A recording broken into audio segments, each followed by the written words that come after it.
Beneath the crushing weight of the ocean, where sunlight fades and silence reigns, lies stories too heavy for the surface to bear. The Titanic, once hailed as unsinkable, plunged into the North Atlantic depths on its maiden voyage, its legacy forever entombed in cold, black water. A century later, the Titan submersible descended to visit the ghostly remains, and never returned. But even stranger is the tale of SS Watertown, where 2 sailors perished and their fates were said to appear in the ship's wake for days, staring back from the void.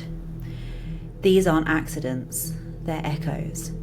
Glimpses into a realm where tragedy lingers and the sea refuses to forget. So take a deep breath.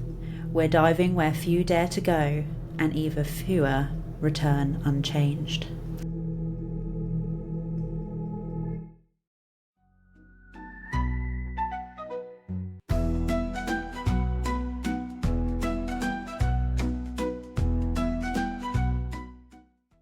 Hi everyone, welcome back to episode 24 of Spooky and Kooky. As always, if you're into anything spooky, kooky, horror, paranormal, conspiracy, then you're in the right place. And if that sounds good to you, you might as well go ahead and subscribe now, because it gives you less to do at the end of the video. You've already done hard work, and then at the end you just need to like the video. And then that's your load done. Because you will like it, of course. You have no option but to like it. But yeah, if that sounds good to you, give us a subscribe and then you won't miss any spooky and kooky content. And this episode we're going into, well, deep sea related nautical nightmares. Yes. And we're going to start with quite a long one because I've done a whole full circle story on it. Big old rabbit hole here. Yeah. And I actually wanted to talk about something different in this second sea-themed episode. Mm-hmm. But then Netflix dropped the Titan submersible documentary, so I thought, great, I'll do it as a watchery section that lines up perfectly with our episode. Then I watched the documentary and I was like, I'm not going to get this into a watchery section. It needs to be its whole own section because there is so much to talk about. Ellen's not seen the documentary, so this will all be, not all of it will be brand new to you, but a lot of the information in here we didn't know when it first sunk. Yeah. So we're going to be talking about the story of the Titan. And like I said, it's going to be a full circle story. So I'm going to take you back to the early 1900s. In the early 1900s, transatlantic passenger trade was highly profitable and competitive. And there were 2 main companies. So there was Cunard and White Star. Yeah. Cunard made 2 ships, which were all about speed. That was their selling point. Mm-hmm. So obviously White Star needed something to counter this, so they made their ships all about comfort, and they designed 3 luxurious cruise liners. There was the Olympic, the Britannic and the Titanic. Oh. The Titanic was a cruise liner that offered luxury first-class accommodation, and even the third-class accommodations allowed passengers to travel in relative comfort. And it had a swimming pool, luxury lounges and ornate decorations. The Titanic was described as an unsinkable ship. It has a system of 16 compartments that included doors that could be closed from the bridge so water could be contained in the event the hull was breached. They were presumed to be watertight, however the bulkheads were not capped at the top. And I don't know what any of that means, but apparently that's why it was unsinkable. Right. That system was supposed to be foolproof. Because it was capped and it wasn't? I don't know, because I don't know the engineering of it, but apparently I think if they were watertight, they would have been fine. Yeah. But when you actually hear what happened to it, maybe even if they were watertight, it still wouldn't have been fine. It's quite the statement to make as well, isn't it? It's really bold, but it is. Did you know that before it set sail, they do the champagne bottle ceremony, and it's like a tradition in maritime law where it's meant to be good luck when the champagne bottle breaks. And the Titanic's champagne bottle, it didn't break, so that was bad luck at the start. And there's another cruise ship. Have you ever heard of the Costa Concordia? Yes. where that didn't break. Do you know about the captain? Yeah, he was the first one off. I'm out. Yeah, because I think the Coast Guard rang him to tell him to get back on it. And was like, where are you? No one can get hold of you. And he was like, funniest story you'll ever hear in your life. You won't even believe it. When the ship started going down, I ran down to the lifeboats to start helping passengers on, just to make myself useful, all hands on deck. And I fell in. I fell into the lifeboat and couldn't get back out before they zoomed off. And I asked them to turn around, and they said, no, we're going to shore. So now I'm on shore. And they were like, bro, get back to the where's ship the captain? now. And he's like, what? Ain't to be that guy. But yeah, they had the champagne bottle not break as well, so it seems to be a theme. If a cruise ship you get on, their champagne bottle didn't break, basically you just don't get on it. I'll Google it before I get on any ship. The Titanic was declared seaworthy in 1912 after undergoing sea trials. On its maiden voyage, it was captained by Edward J. Smith, and he was nicknamed the Millionaire's Captain because I think he ran in those circles, and yeah. The voyage began with a near crash, but they manoeuvred to prevent the accident and they were underway. So already it was a hairy ride. Unsinkable though, so. Yeah, they were like, we got this. Like, it's fine. Yeah. The ship launched from Southampton and set sail to its destination, New York City, with approximately 2,200 people on board, 1,300 of which were passengers. Throughout the voyage, there were iceberg warnings, and on the evening of April 14th, the Titanic headed into an area that was known to have icebergs. So Smith altered the ship's path to head farther south, but he maintained the ship's speed, so he didn't slow down, even though there was iceberg warnings that he might need to manoeuvre around. So there's a running theme through this of captains or pilots not listening to good warnings. So the sea was also abnormally calm that night, meaning spotting icebergs would be more difficult as there would be no waves breaking around them. And to make matters worse, the crow's nest, they were missing binoculars. I don't know how many binoculars they were missing, but I don't know if they just didn't have any. But the crow's nest lookout people just had to look with their eyes. So, unfortunately, when they spotted an iceberg, approximately 11:40, about 400 nautical miles south of Newfoundland, Canada, the bridge was notified, but because obviously it took longer for them to see, it was difficult to spot, and the ship was just steaming full speed ahead. A bit late. It was a bit late, and Smith attempted to manoeuvre around the iceberg, however, they were already too close to the iceberg.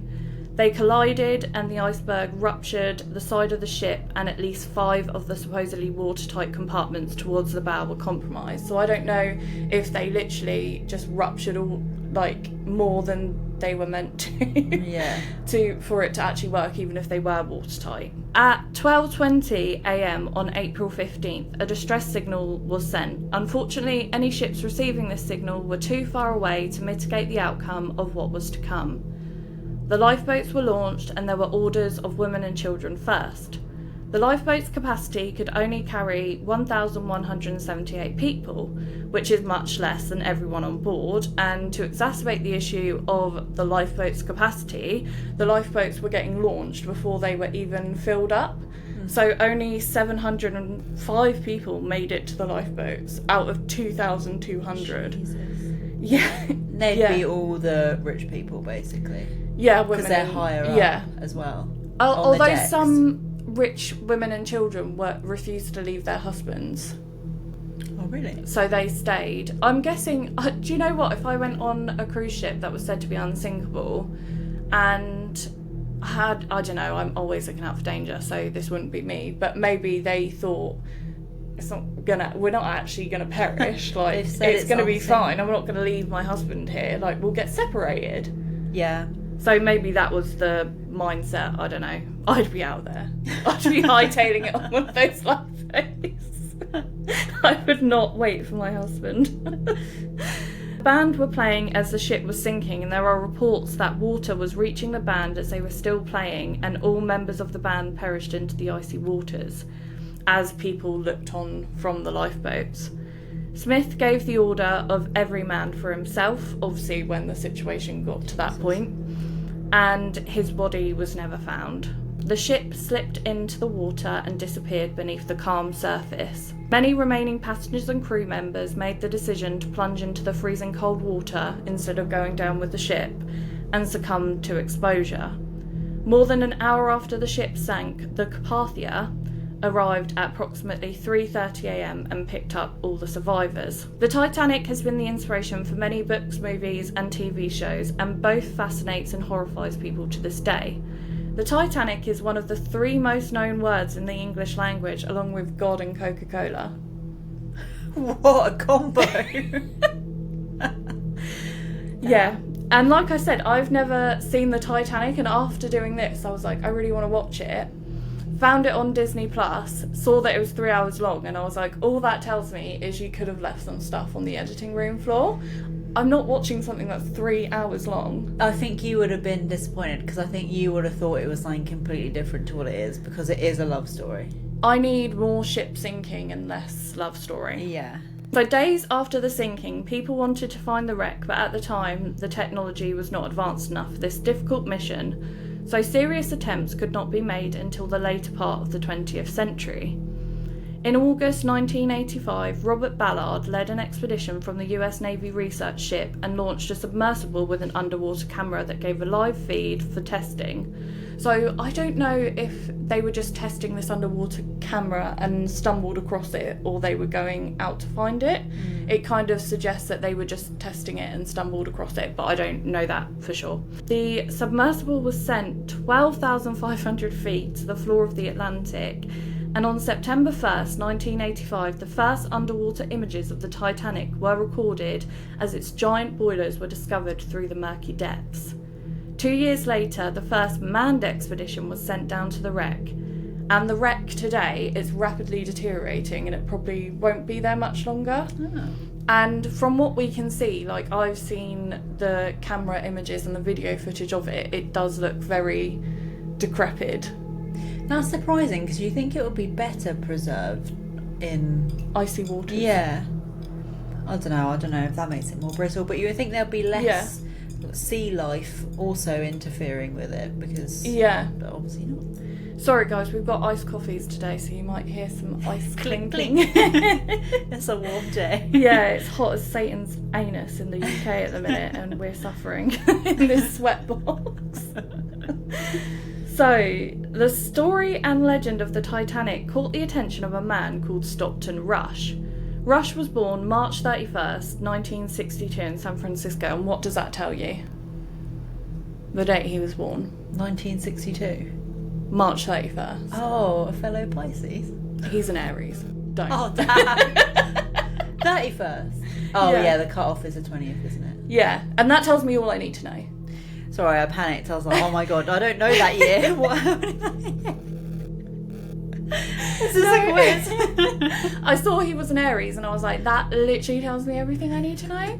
And people who aren't into astrology won't get it, but if you are into astrology, you'll get it. Those who know, know. If you know, you know. Yeah. He came from an elite background and can trace his lineage back to 2 founding fathers who signed the Declaration of Independence, Richard Stockton and Benjamin Rush. His father chaired Peregrine Oil and Gas and the Nautical company that managed real estate investments, so they were a wealthy family. Big money.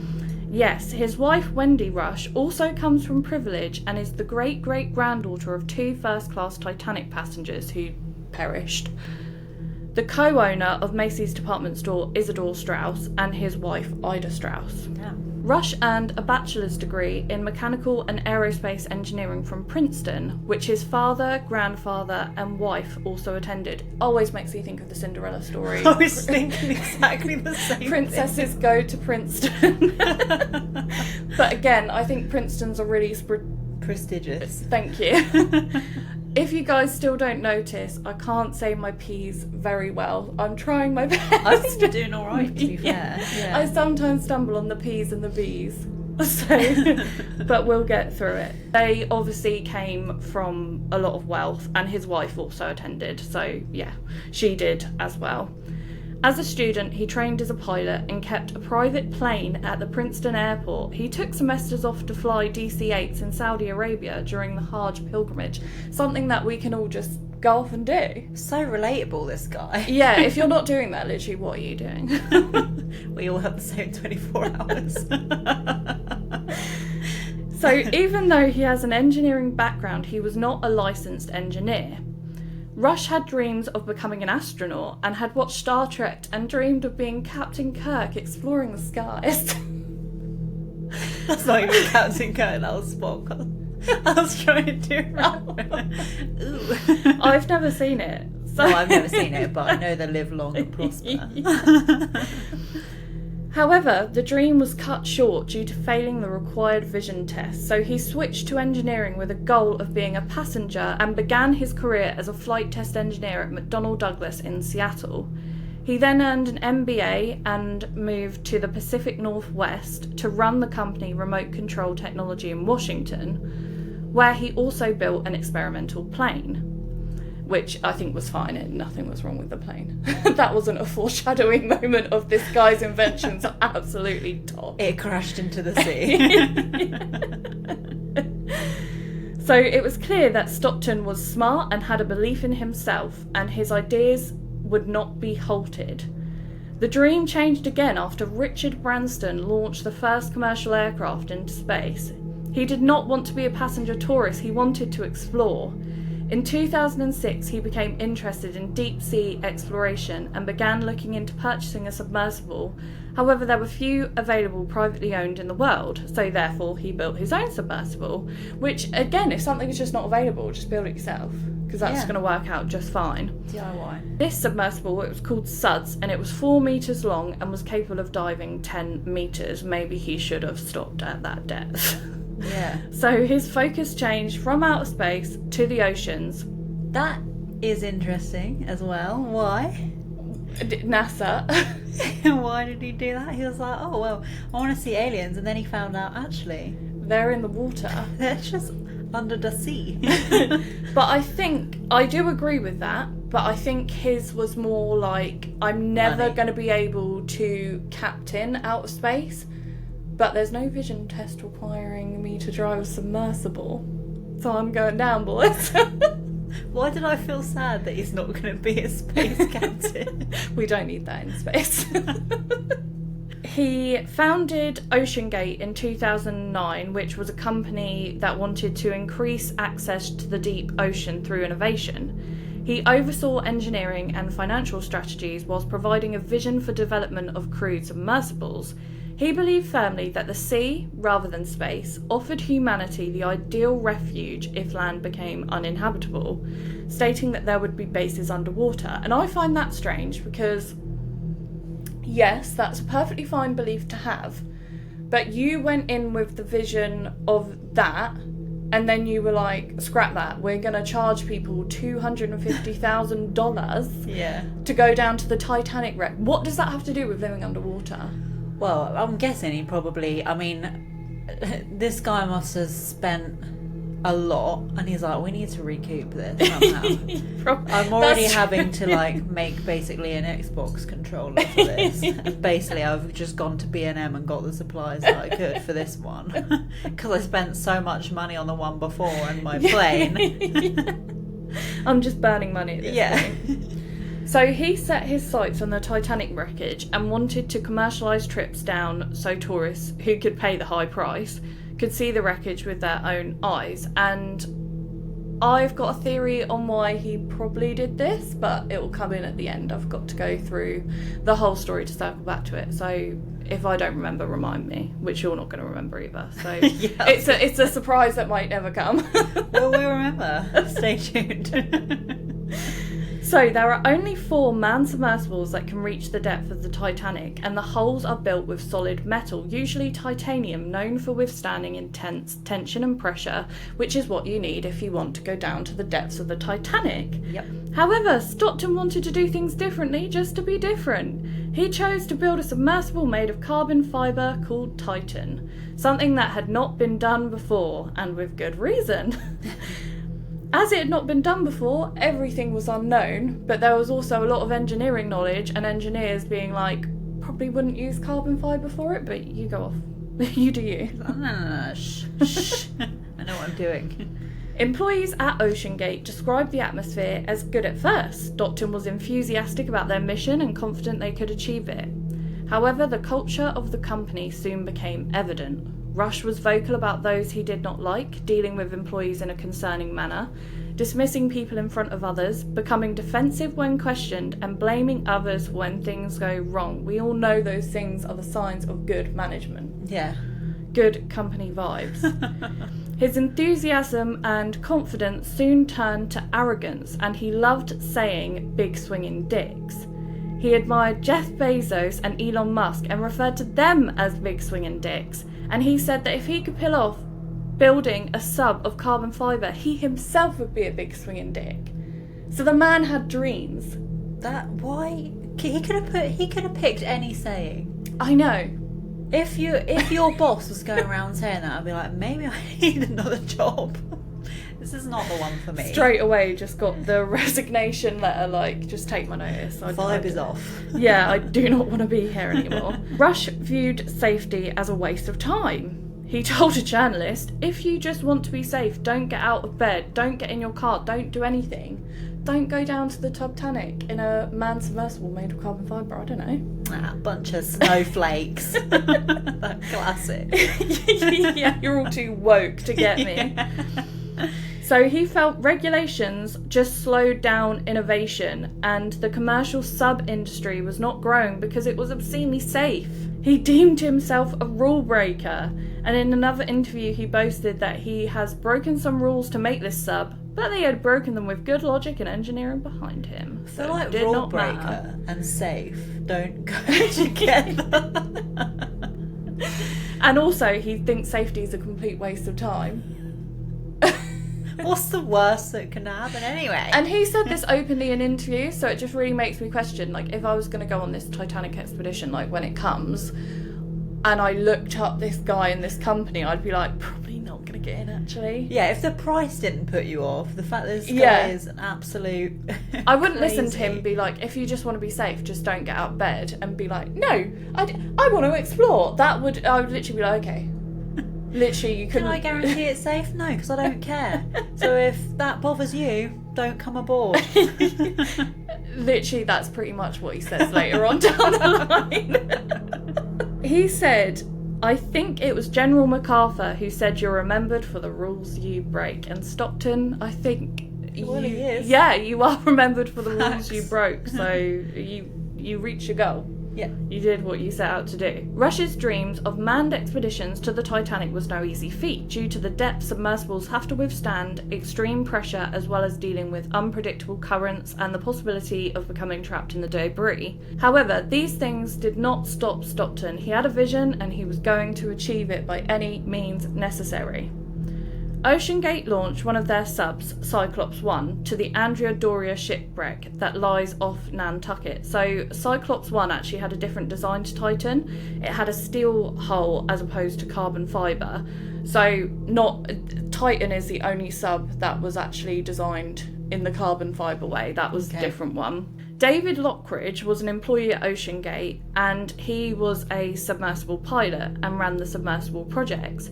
He was due to pilot this mission that included 4 passengers and himself. Last minute, Stockton decided he wanted to be the one to pilot the mission, something that David was strongly against, because he was like, you're not experienced enough, just let me do it.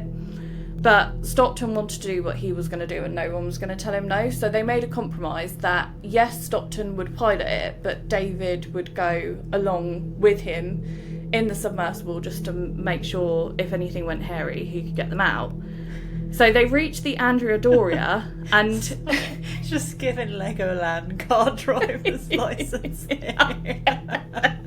It is actually. He's like, I'm doing it, and they're like, yeah. Wow. So this expedition was actually filmed, and it's on the documentary on Netflix, and you can see that David is so anxious about this man's driving. And Stockton was basically, as he always did, was like, safety is just nothing. So they reached the Andrea, and Stockton brought the sub within 3 meters of the bow into a debris field, and they became stuck under the bow, and David had to take over and get them out, which he did, and they surfaced, because Stockton was trying to, and David was like, no, seriously, like, we're too close. Like, he was looking out the windows like, no, stop. Oh my God. The anxiety this man must have lived through. Like, he deserves a medal. Drowning in his sweat. They obviously got out, but things began to change between Stockton and David after this. Stockton did say, like, look, mate, I owe you one for that. But the whole rest of the expedition, because obviously it's not just they go down in the sub, they go on like it's a couple of days, a few days, however long, but they go out to the wreck, they're on like the guide ship, and then they dive down on a day thing. Yeah. So it's a long expedition, and for the rest of the trip, Stockton did not say a word to David. He didn't talk to him after this. Literally stripped.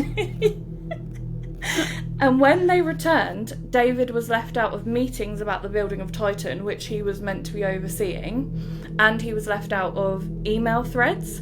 David was vocal to the directors about it, like, why am I being left out of this? And there was also one thing that David really wanted the Titan to be, and that was to be classed by a third-party inspector. He expressed concerns to Stockton and his wife about what they were doing, as he saw every piece of the Titan, because it comes in obviously not put together and they're putting it together, but David saw every piece and like inspected it, and he expressed concerns to the directors, Stockton and Wendy, and just basically got fobbed off each time. And when he would bring up the classing issue, so in the commercialised subworld, when a third party inspects a sub, this is called classing, and this means a third party basically deems it as safe. Yeah. If a sub is not classed, then you can only take yourself and your friends in it. You can't take any paying customers in it. Right. But obviously there is an issue. The Titan, it's made of carbon fibre. Yeah. David was seeing issues with it, so he was probably thinking in his head, if I can get a third party to say no and we can't do these Titanic expeditions, then the whole thing's just going to be rebranded. We might do a steel hull like we did with Cyclops 1. Yeah. So Stockton was basically like, yeah, we're dealing with it, and just kept fobbing and off about it. And then Stockton went to lunch with another employee of OceanGate, where he basically confirmed in this lunch that he felt that classing it was an unnecessary step.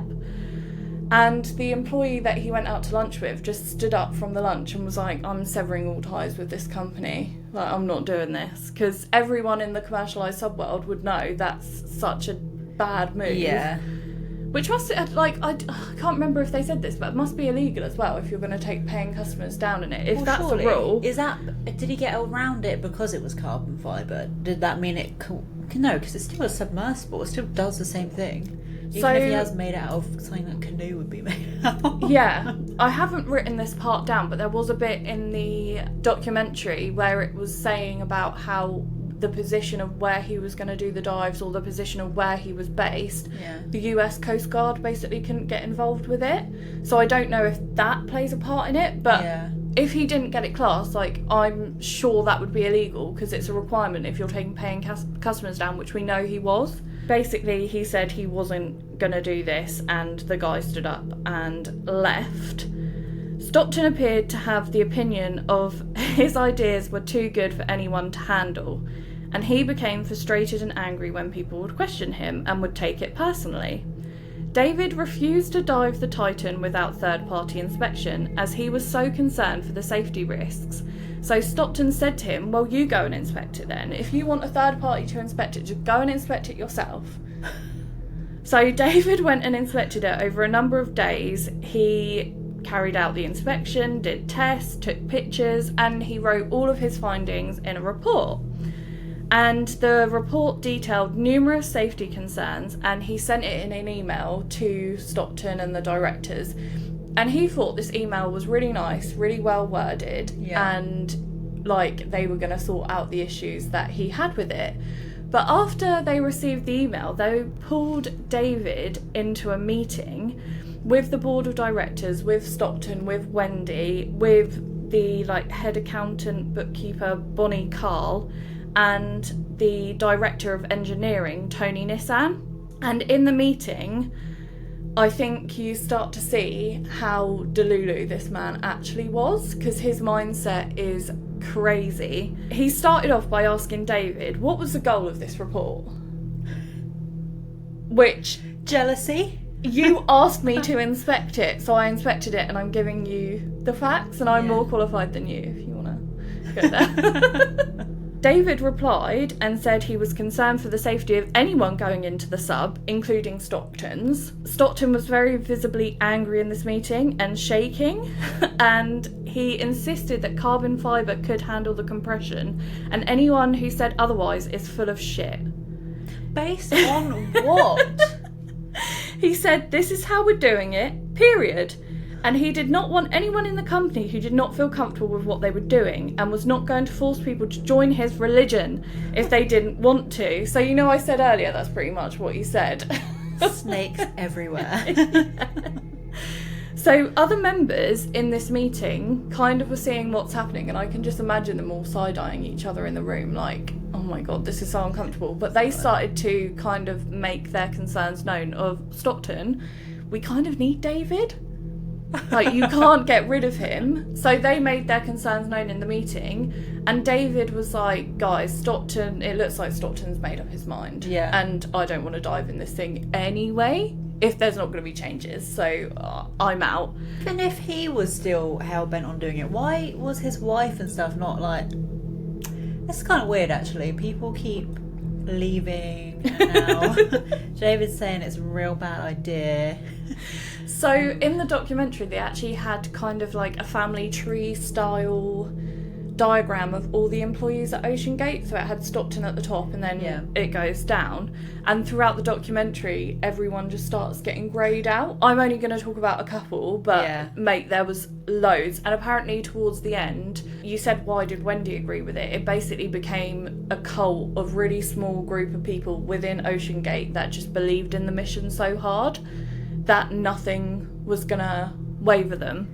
So I think he was kind of like the cult leaders who are really, really charismatic, and he just got people on board for his vision that was kind of he's full of shit.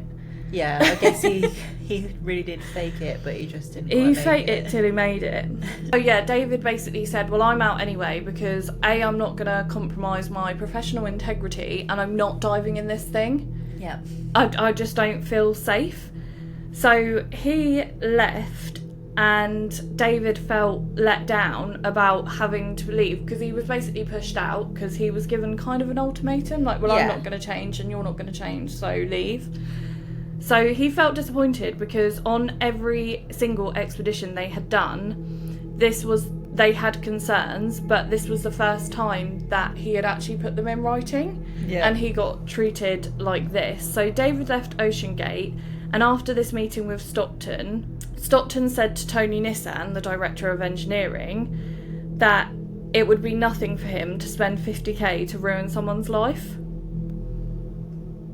And Tony Nissan was like, is that a threat? What are you saying, my guy? So then Tony Nissan felt he was dealing with someone who was probably a sociopath, but most definitely a narcissist, and knew he needed to try and change the culture of other engineers that were underneath him. Like Tony Nissan was basically wanting to protect the other engineers at Ocean Gate, so they wouldn't get their life ruined. So they were basically pulled into line through fear. Ocean Gate actually had very little engineers who were experienced in real world engineering. Brilliant. Most people were fresh out of college, and can you imagine, you've graduated college with a degree in engineering and you get a job at this really exciting company with this guy who's always spouting how this is going to be revolutionary. You would feel like you're part of something. If you didn't know any better, you would feel like you're part of something, especially at the beginning. But as time went on and test after test after test were failing, everyone was doubting it, like I said, apart from that small cult group of people who were just blindly following him. So after David left, who would be piloting the subs? That is the question. And you would think the most logical person would be someone who either is outside the company brought in, who also has experience with piloting subs. And I know what you're probably thinking. You think it was Stockton. Yeah. No. Oh. He approached the accountant, Bonnie Carl, and was like, "You're the pilot now." So she It left. just makes the most logical sense. She hightailed out there because she was like, "I'm an accountant." You'll be fine. I literally work from an office. I don't go on the expeditions. I've never piloted a sub, and you want me to go down to the Titanic, but only 4 other subs can go. You know, it's given like Navy adverts or like, you know, the Royal Marines or whatever, and it's like, if you can drive a car, you can pilot a deep sea submersible. I was born in the US, but I was made in Ocean Gate. So yeah, Bonnie Carl was like, no. This is too far. This isn't in my job description. So she left, so then it did go to Stockton. Yeah. Do you think that's the any other duties that's always in the contract description? People do want you to have transferable skills and be really flexible these days. And she was just like, yeah, come on. The construction for Titan pressed forward, with Stockton never wavering in his belief that it would be revolutionary. They headed to the Bahamas for their first deep dive ocean test. And if you think first deep dive ocean test, and you've got to think by this time they had tested this carbon fibre in small scale tests that had no one in it, that were in the lab. All of them failed. Great. So they go with Titan to the Bahamas and they do a first real life deep dive ocean test of the carbon fibre. You would think that they would do it without anyone in it. That would make sense. And well, do you know what? I probably wouldn't do it at all, because if it can't even do it in the perfect conditions, I'm going to be like, right, we're moving on to phase 2. Yeah. That's fact. But Stockton was like, get out of my way, I'm getting in. He piloted this, bolted in, because, you know, I understand why they need to be bolted in. I do understand that you don't want someone panicking when they're at that depth, because you're going to get rid of everyone. Yeah. So I do understand they need to be bolted in, but just to me, it's just, I couldn't do it. No. Especially if this was the first time, but he got in, bolted in, he was happy as Larry. I bet they were like, this is going to solve the situation. Once he's out of the way, we can start working with steel again. Jesus Christ. And yeah, he headed down to the depths of the ocean. So in the hull, they had many microphones, and Stockton was annoyed about this because he didn't want to do this acoustic testing, because the acoustic testing is going to show how the carbon fibre is reacting to pressure, basically. Yeah. And Stockton was like, well, I don't even want them in here, but they were in there. And the tests went terribly. The carbon fibre was creaking, cracking, pinging, banging, and it was happening all the time. It sounded like shots fired. It was so loud, and as the sub got further, deeper, it would just get louder. But Stockton was never worried it would implode. He was so confident that if anything happens wrong, it's going to be that I float up to the surface away from the support ship and I'm going to be bolted inside and lost at sea. But he was never worried about a catastrophic implosion. It wasn't even on his radar. Of course. And when he surfaced, because he actually did come back up. He didn't implode on this one. Obviously, we all know what happens in the end, but he didn't implode on this one. He came back up, and after this test, Stockton believed it was a great success. But Tony Nissan was like, Stockton, I won't lie to you, I don't know what good is meant to sound like with carbon fibre, because this hasn't been done, so I can't tell you what good results are, but what I can tell you is this isn't what it looks like. So this hasn't been a good test, this hasn't been a success. They had a graph to show the acoustic sounds of the cracking, and the graph is literally just going up and up as it gets deeper in the ocean. So you could literally see that the hull was clearly breaking. But Stockton explained the noises as the carbon fibre seasoning. It's like when a house settles and it cracks. It just needs to season. Oh, that is very unsettling. Okay, this guy. Yeah, so he was not worried, but Tony Nissan was like, I'm actually not going to sign off on the Titanic expedition. Please don't ruin my life, but I'm not going to do it. And in order for me to sign off on that Titanic expedition, we need to have a clean dive.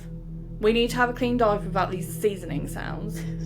Seasoning sounds. Oh, well, it's done it now. It's not going to do it again. So after this dive, some things on the sub needed replacing, nothing to do with the hull, so they replaced it all, and it was not until 4 months later that they took the Titan for another deep dive, this time with passengers in. Because it went so well. Which were associates of Stockton, so I don't think they paid. They basically, Stockton was like, I've got this submersible, do you want to ride? And his associates were like, yeah, sign me up. So they dove over 12,000 feet and again experienced the concerning creaking sounds that got louder as they descended. His associates after the dive sent Stockton an email saying, oh, I really enjoyed that, but I am quite concerned about the sounds they heard, and they seemed consistent with a defect in the hull. Which unsurprisingly was true. The hull was found after this to have a huge, deep crack in which ran through the vessel. So basically a near miss, because it didn't fully crack so water got in, but it was deep into the carbon fibre. I should put some filler in it. Yeah. So OceanGate informed engineers to not say anything to anyone about the crack. Stockton and Tony went to lunch, where Stockton was annoyed at Tony and said he should have known that there was a crack, which Tony replied, I did know there was a crack and I wrote a report about it.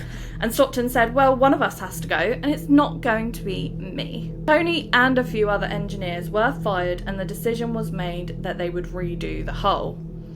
Tony spoke about his time at OceanGate and said his job was to make and oversee decisions about engineering of the subs.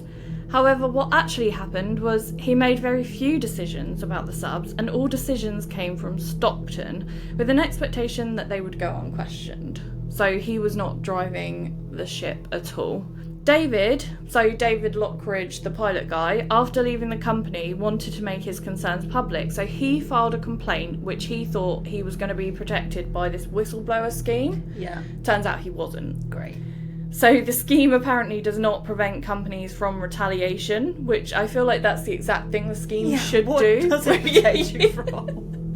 What's the point in it? What does it do? OceanGate filed a lawsuit and tried to take everything he had, threatening him with theft and fraud. Theft of what? What are you saying? My dreams.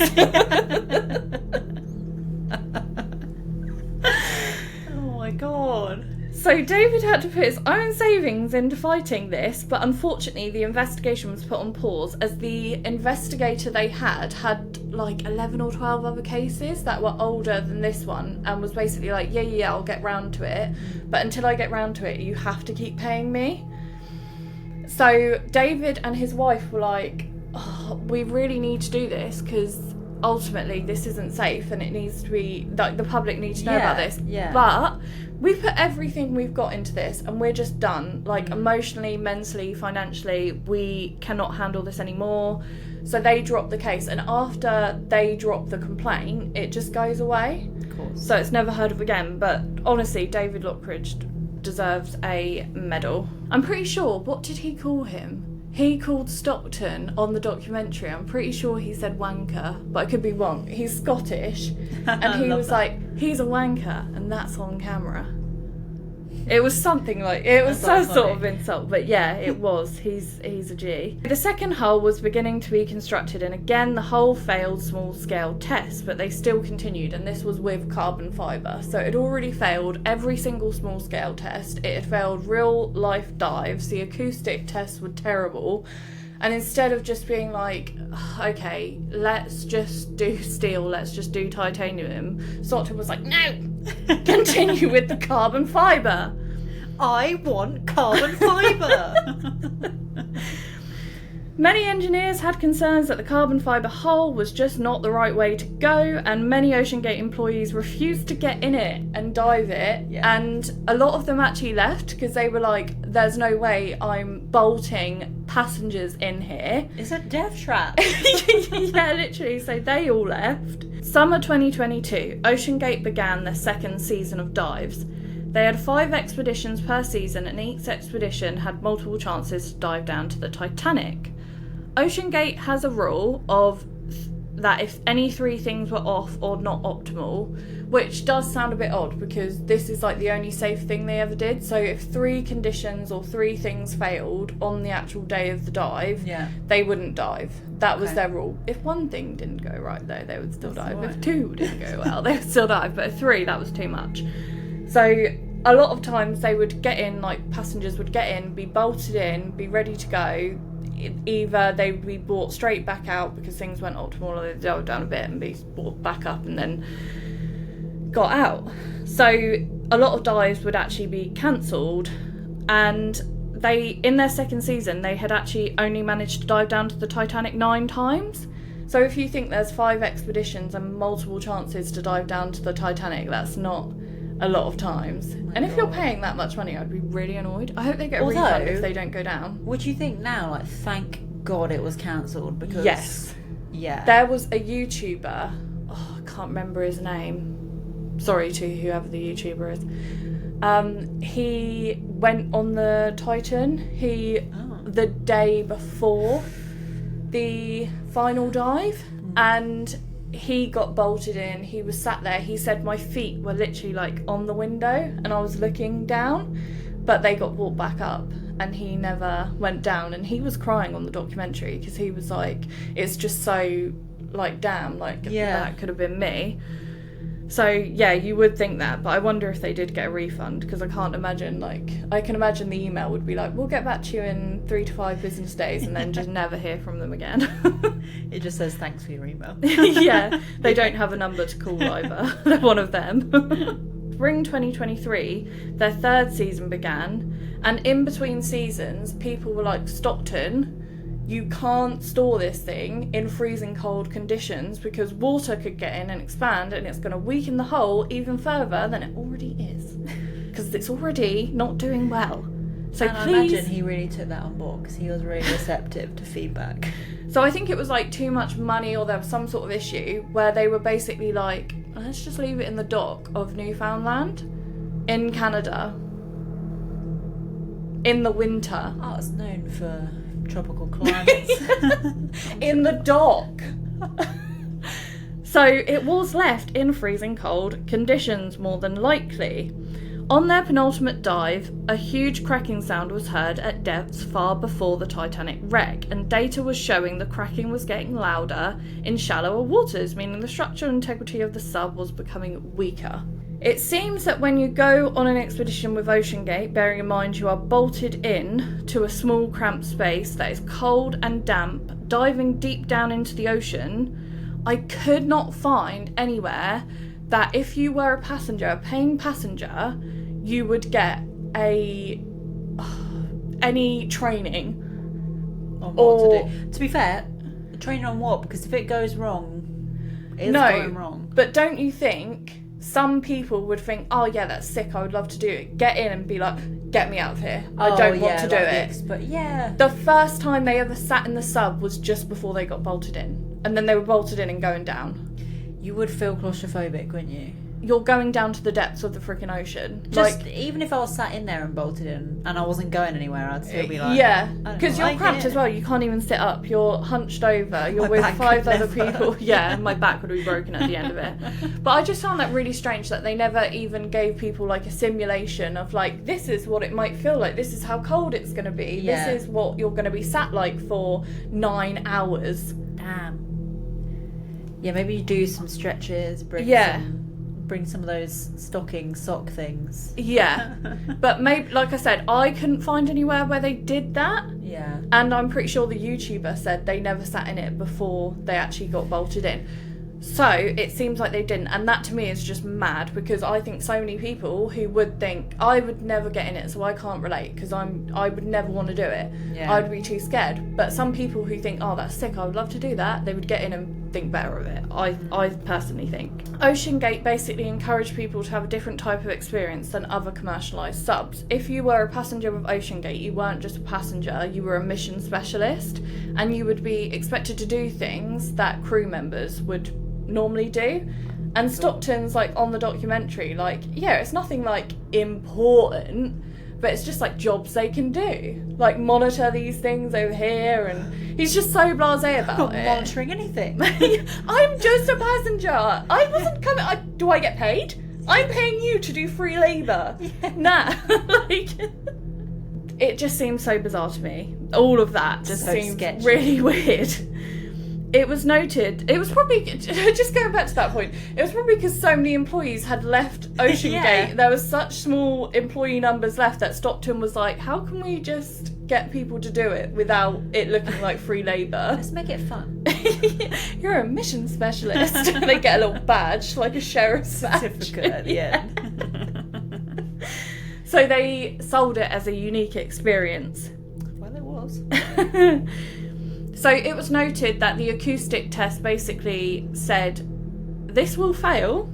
It's mathematical certainty that this will fail, but something the acoustic test couldn't tell was when. Yeah. Because they didn't know how much was too much, because it had never been done before. So they were like, we don't know what sound it's going to get to before it eventually cracks. We just know it is going to crack. Well, it has before. Yeah, we just don't know when it's going to be. So this brings us to the final dive, 18th of June 2023. They set off on their 14th dive to the Titanic with 5 passengers on board. 61-year-old Ocean Gate CEO, the man himself, Stockton Rush. 77-year-old diver and Titanic researcher, Paul Henry Nargelet. 58-year-old millionaire explorer, Hamish Harding, who had previously been down to the Mariana Trench and outer space. 48-year-old Pakistani businessman Shahzada Dawood and his 19-year-old son Suleiman Dawood, who was a university student, and he was reportedly nervous to go on the dive, but he wanted this experience with his dad, so they pressed forward, and they were excited for it, but he was just a bit nervous about the dive itself. The dive to the Titanic is expected to take 2.5 hours to reach the wreckage, and the entire dive should last approximately 8 hours. So yeah, you're sat like that for 8 hours. How do you go to the toilet?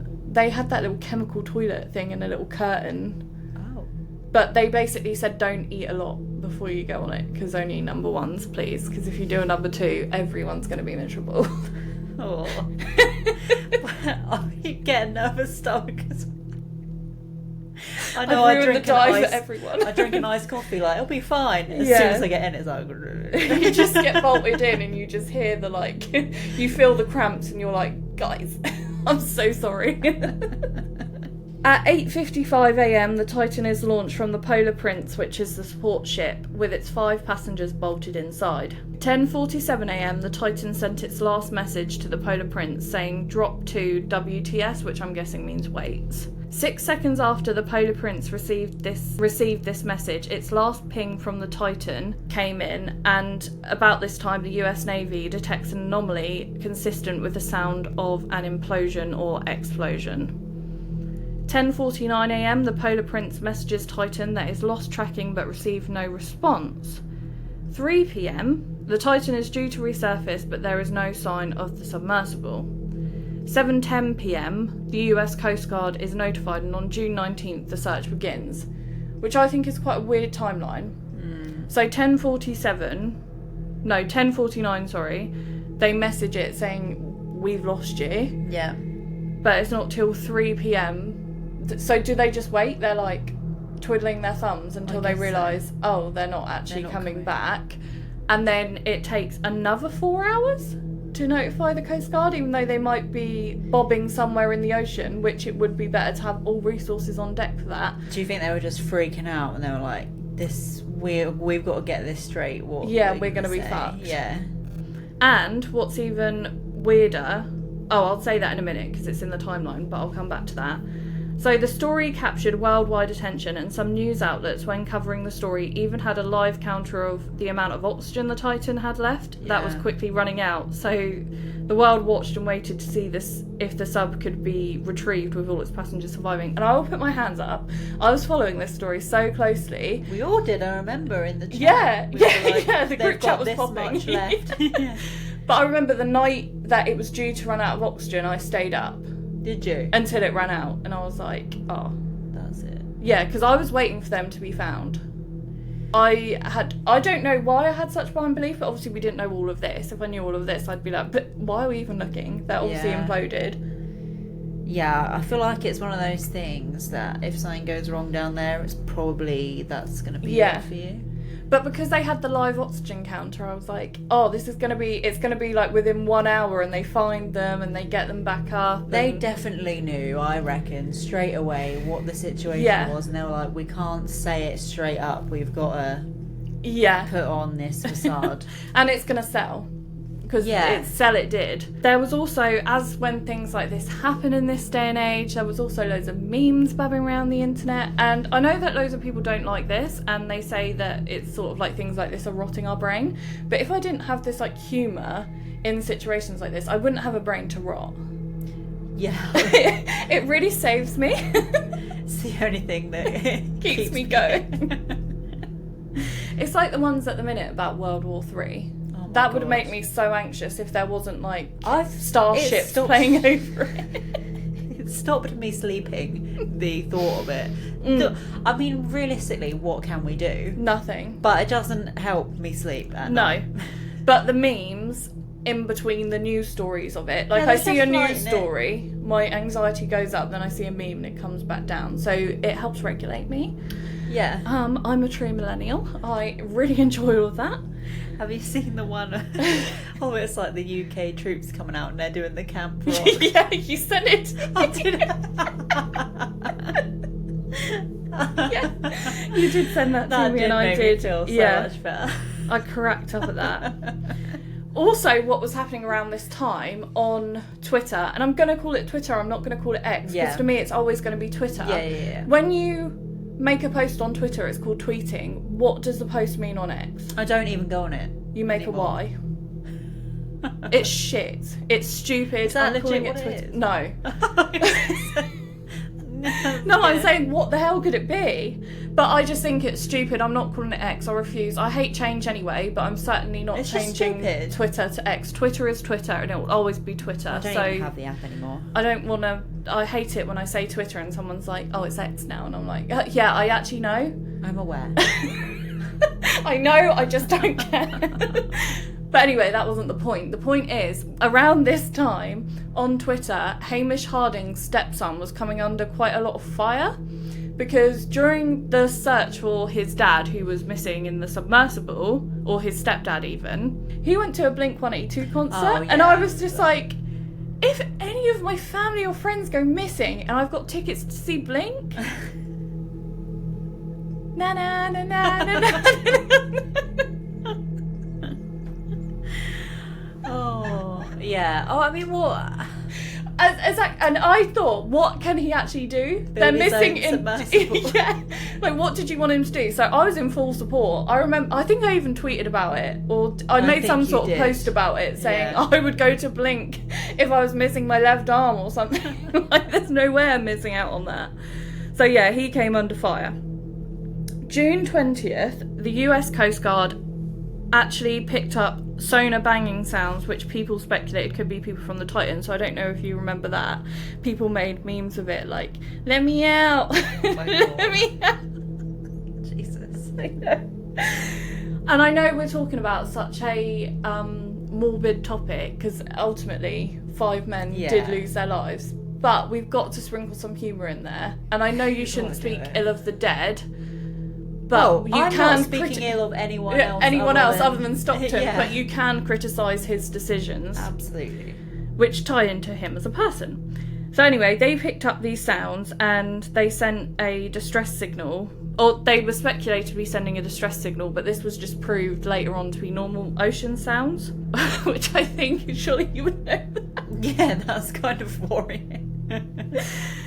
There were videos online explaining what the men, if still alive, would be experiencing inside the sub at this time, with freezing temperatures, cramped conditions and depleting oxygen. However, on June 22nd, 1148, the US Coast Guard announced that a remote operated vehicle had found a debris field and parts of the Titan were found about 1,600 feet from the bow of the Titanic.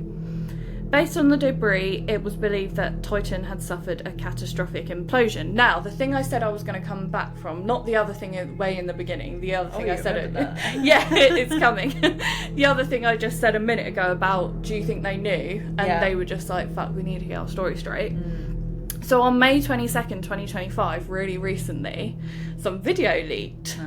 Or was released. I don't know which, if it was leaked intentionally. But anyway, it was released nonetheless, and a video from the Polar Prince shows the moment believed to be the implosion, and Wendy Rush and other employees are sat round the monitoring systems and they hear something, and Wendy turns around and says, "Was that a bang?"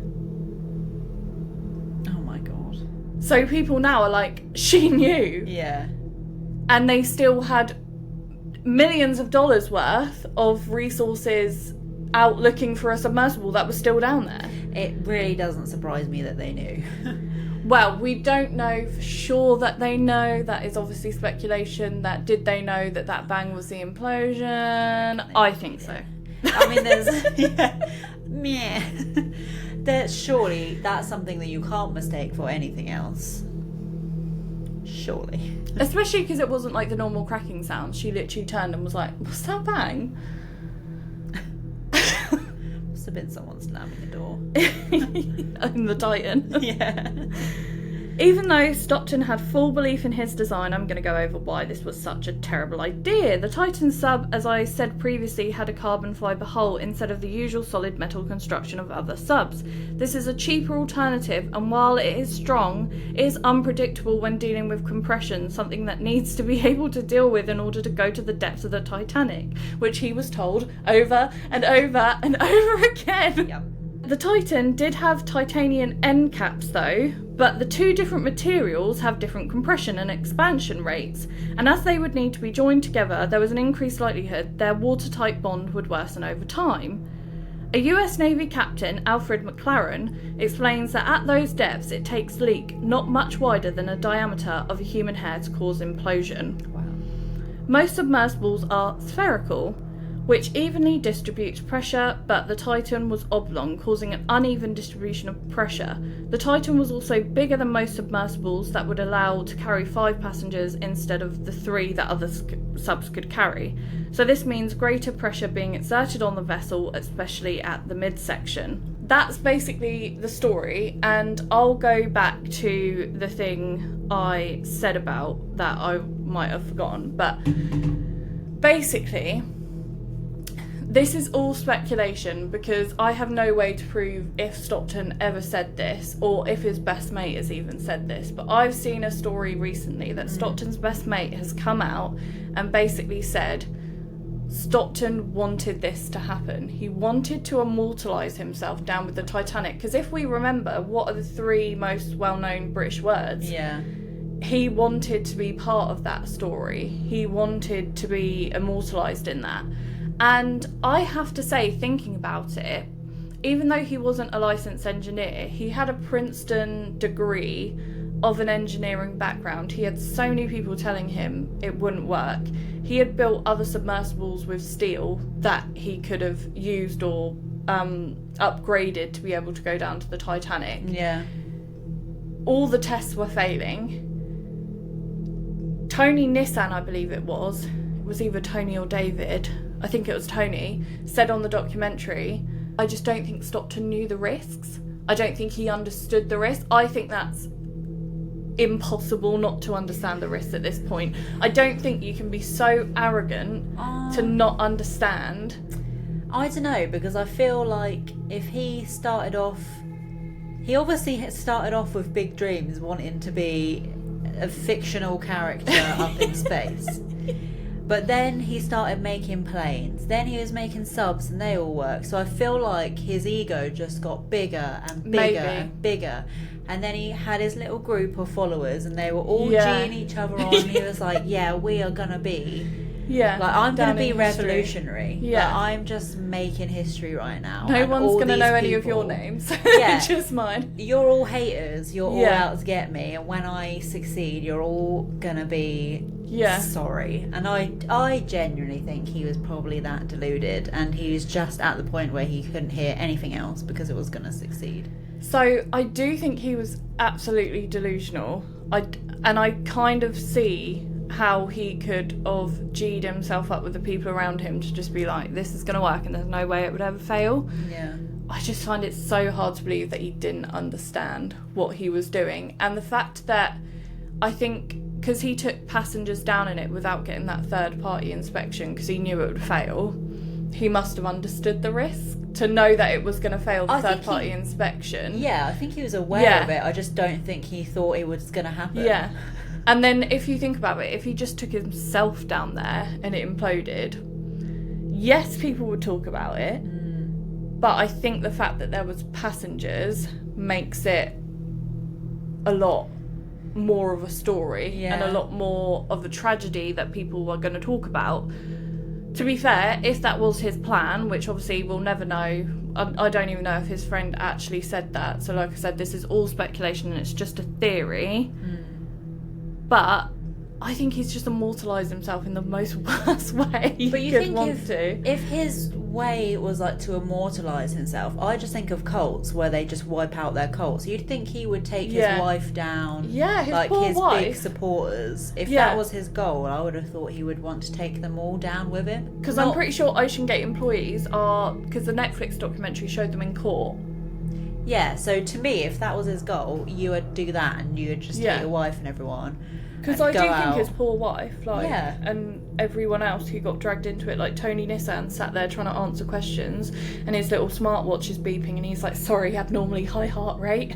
Oh my god. Has anyone got a towel? Because obviously they're thinking, "Fuck, I can't be liable with this," because even though I think David Lockridge is clean of it, he can wash his hands with it, but other people stayed and didn't take the Yeah, extra there was a steps that point of David no was. return. And I'm not saying that's wrong of them to do, because if I was in the same situation and I was threatened with 50k is nothing to ruin someone's life, And you saw there's what no way. happened with David. Yeah, like he couldn't do it even putting his own money in. So, you know, I'm not blaming anyone else other than Stockton for this tragedy. But yeah, that is the full circle story. And the reason why I sort of went into the Titanic first is because of that theme of neither heeded the warnings that were so clearly given to them, and their arguable arrogance just sent them into what happened, and they took passengers with them. So it's just totally unnecessary. Yeah. And I don't understand why you would ever want to do it anyway. There's just no way I would go down. Like, watch a video on YouTube of one of those, like, remote-controlled vehicles seeing the Titanic. You don't need to go down there. No, I guess once you get to a certain point of money, you just start thinking, what's the next thing I can spend it on? That's Like, just Hamish crazy. Harding had been to space and Yeah. the Mariana What's Trench. next Like, after space? yeah, you just think, oh, you know, might as well go down to the Titanic. Never Yeah. even watched the movie or been interested. Might as well. Why not? It's just a Sunday drive. Nice little break. Oh, But God. Yeah, no, I remember it all happening. I can't believe it was 2 years ago. I know. Because, yeah, it feels like it wasn't that long ago. And that would have been in COVID as well, right? No. No, 2023. Just I mean, COVID is still happening now. But you know what I mean, the height of lockdown and Yeah. blah, blah. That was before. Oh, That I was really want to know. I've got a question to ask listeners of COVID. If any listeners are ginger, like actual born gingers like myself, has any of you ever had COVID? What do you Because think? apparently gingers are immune to it, and I've never had it, despite I've been around people with COVID, Yeah. where like whole households has got COVID and I've been fine. And I just want to know, has any ginger out there had it? Although, is there a test to see if you ever had it? Because Yeah, I had the blood test. Oh, and you haven't had it? No, I don't have the antibodies. That was obviously before the vaccine, but yeah. Apparently it's a thing. I saw it. So I just want to ask, if there's any gingers out there that have had COVID, hit me up and let me know. Yeah. Comment. Have you ever had COVID? Okay, well, I got a little small one after that. Just a little fun. It's not fun. It's a ghost story. It's a nautical nightmare. I'm bringing the spooky. Lovely. And this is about SS Watertown. Okay. So here we go. The SS Watertown had faced its share of temperamental waters, but the voyage from Veracruz to New Orleans in December 1924 seemed, at first, like any other. The Atlantic winds murmured low over the decks, and the ship's steel hull sighed in rhythm with the tide. Among the seasoned crew were James Courtney and Michael Meehan, close friends and long-serving seamen, tasked that morning with the grim chore of cleaning a mostly empty cargo tank. It was routine, unremarkable, but something went wrong. The men were overtaken by gas fumes, asphyxiated in the still belly of the ship. Their bodies were pulled from the tank, limp and already cool from the absence of breath. The captain, bound by tradition and necessity, held a sea burial the next morning. With heads bowed and waves restless beneath them, the crew released Courtney and Meehan to the deep, swallowed in silence beneath the grey expanse. But the silence didn't last. The day after the burial, as the ship sliced through the calm waters, the lookout froze mid-shift. There, beside the ship, just beneath the surface, two faces stared upward from the sea. The haunting began. Other crewmates rushed to look, and more than one dropped their tools in stunned silence.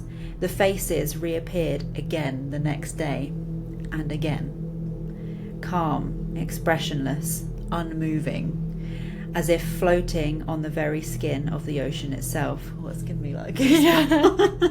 That would be horrible to see. And they're moving as well. Yeah. The captain, a man not given to superstition, ordered a photograph to be taken. It's always the ones. He wanted evidence for his own sanity. The image, later developed after docking, showed precisely what crew feared.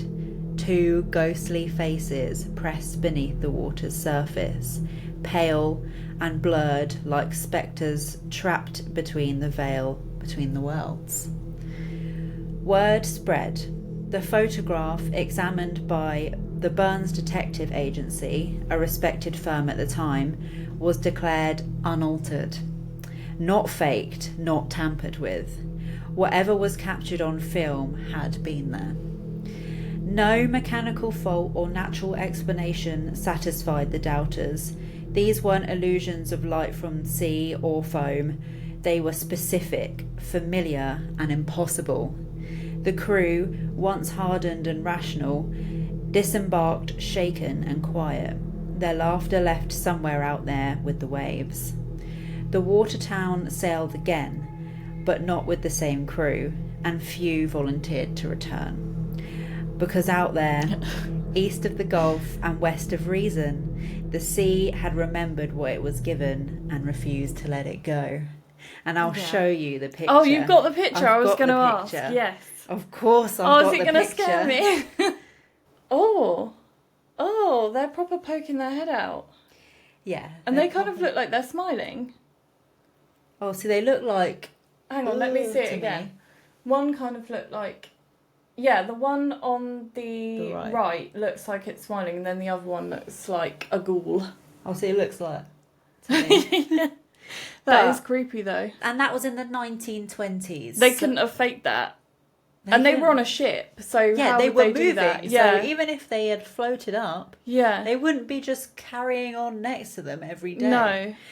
And I just thought, I love a bit of evidence, and Yeah. That's good evidence. That's a good spook to end the episode on. Just a little spook. We'll obviously put the picture up on the screen and tell us what you think. Is the man on the left smiling?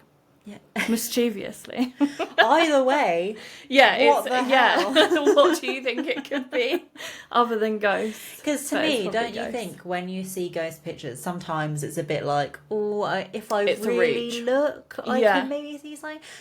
That is undeniable. There are two faces. Yeah, you really can't deny that. Yeah. And what could be like the reflection to make that? Because to me, it's not like it's in the water, like they're lying down like that. They're poking their heads up, so it's not like it's reflecting. And they're not bobbing around. And it looks 3D. Like, yeah. And the crew were like, that is their faces. Yeah. Like, that is them. Well, the crew saw them in real life as well, so you have the testimony with the picture. It's not like someone snapped a picture and then afterwards been like, what is that? They've seen it with their eyes, so that makes it even creepier. I know, it's spooky. Oh, that's good. I've never heard about that, but that's a good spook to end the episode on. Yeah, so I hope you guys also enjoyed as much as you can on these things, because they are morbid, but... Yeah, I hope we give them in a light-hearted way. Yeah, I think we do. That's not being an arsehole. I mean, well, we can't go against our nature. It's a little bit of an arsehole. Oh, we both need to take cold showers now because, like we said, it is hot here in the UK, and UK heat hits different. Yeah, my mind is... This is a sweat box. Yeah. But thanks for joining us, as always, on this journey at sea. Yes, give us a like if you like the episode. Comment down below your thoughts on any of the topics we discussed today. And we will see you next time for some more spooky and kooky content. See you later. See you later. Bye.